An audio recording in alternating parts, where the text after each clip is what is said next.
les associations démocratiques de l'immigration expriment à l'occasion de ce rassemblement leur profonde tristesse devant la perte des victimes et présentent leurs condoléances les plus attristées à leurs familles, en formulant l'espoir de salut pour les personnes portées disparues. Nous rappelons encore une fois les autorités à fournir aux familles le plus rapidement possible toutes les informations concernant les victimes et les disparus et à assurer aux survivants l'assistance psychologique nécessaire. Le tragique précédent du 8 octobre 2017 dans toutes les mémoires ne doit pas être répété. Il est dramatique aujourd'hui de continuer à pleurer nos morts dans la Méditerranée après 7 ans de la Révolution.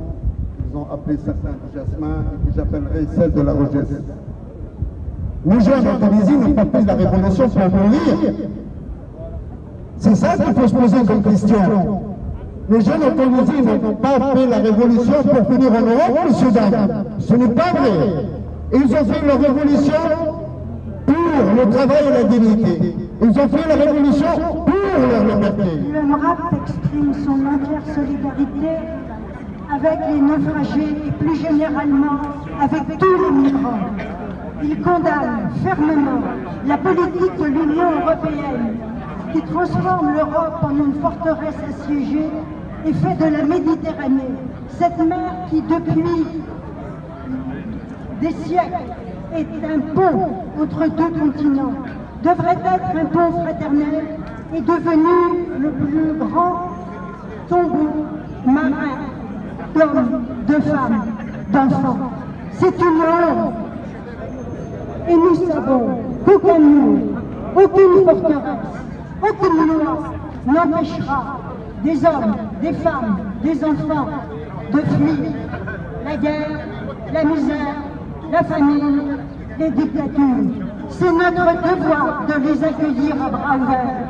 Qui viennent de périr en Méditerranée et de tous les migrants qui meurent en Méditerranée, qui se noient, non pas à cause de la fatalité, non pas à cause de quelques réseaux trafiquants, mais à cause d'une politique organisée par les pays du Nord, par les pays européens et par les gouvernements, en particulier les gouvernements français, au moins les trois derniers présidents, Sarkozy, Hollande et maintenant Macron, qui ne sont rien d'autre que des assassins, parce que non seulement ils organisent la déstructuration totale des tissus sociaux, économiques et environnementaux des pays au sud en leur imposant des accords iniques pour la libéralisation dont toutes les recettes, ça a été vérifié depuis des années et des années, n'amènent absolument pas le développement, mais le sous-développement, et provoque le désespoir des populations qui cherchent à s'en sortir par tous les moyens. Je représente le réseau Méditerranée et droits de l'homme, dont sont membres un certain nombre d'associations ici. Ajouter à tout ce qui a déjà été dit, que nous sommes bien entendu tristes, profondément tristes, année après année, de devoir faire les mêmes constats, de devoir formuler les mêmes demandes, de ne pas être entendus. Et au-delà de ce qui a pu être dit, le scandale des politiques migratoires qui finalement n'en sont pas, ce sont des accords géopolitiques à d'autres fins, l'impunité autour des morts en mer, des morts, des disparus, dire peut-être qu'il est quand même scandaleux que ce soit le tissu associatif qui fasse le travail que les représentantes et les représentants politiques devraient faire. Naturellement que Europe Écologie Les Verts soutient cette soirée, soutient ce mouvement, comme nous soutenons tous les migrants, les migrantes, les réfugiés dans l'ensemble, puisque notre planète doit être ouverte à la circulation. Alors, les propos de M. Collomb dernièrement qui disait que les migrants faisaient une étude de marché avant de choisir le pays dans lequel ils voulaient venir sont des propos abjects et insupportables. Il est clair que les personnes qui vont traverser, qui risquent leur vie comme ils la risquent, et on voit le nombre de morts, le nombre de personnes qui sont en train de couler, qui coulent dans la mer Méditerranée, les cadavres qu'on commence à découvrir dans les Alpes, parce qu'il y a la fonte des neiges, C'est clair que ces gens, avant de venir, ont fait une étude de marché. Ces propos sont abjects et il faut les condamner. Merci de m'avoir donné la parole pour le collectif des sans-papiers de Paris 75 SB75. Oui, aujourd'hui nous dénonçons par rapport à la mort des innocents qui meurent dans les océans par contre d'avoir eu notre qui meurt. Notre responsabilité, c'est la responsabilité des États du Sud, la responsabilité de ces gouvernements qui, soi-disant, ils ne sont pas responsables par rapport aux accords qu'ils signent avec l'Union européenne.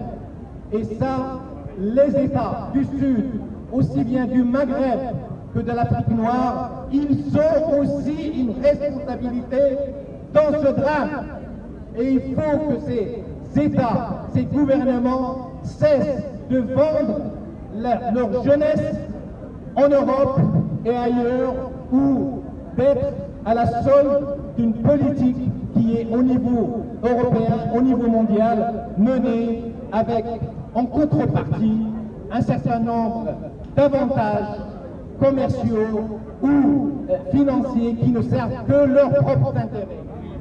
Nous pensons que cette situation n'est pas une fatalité, c'est la conséquence de politiques délibérées au profit de minorités.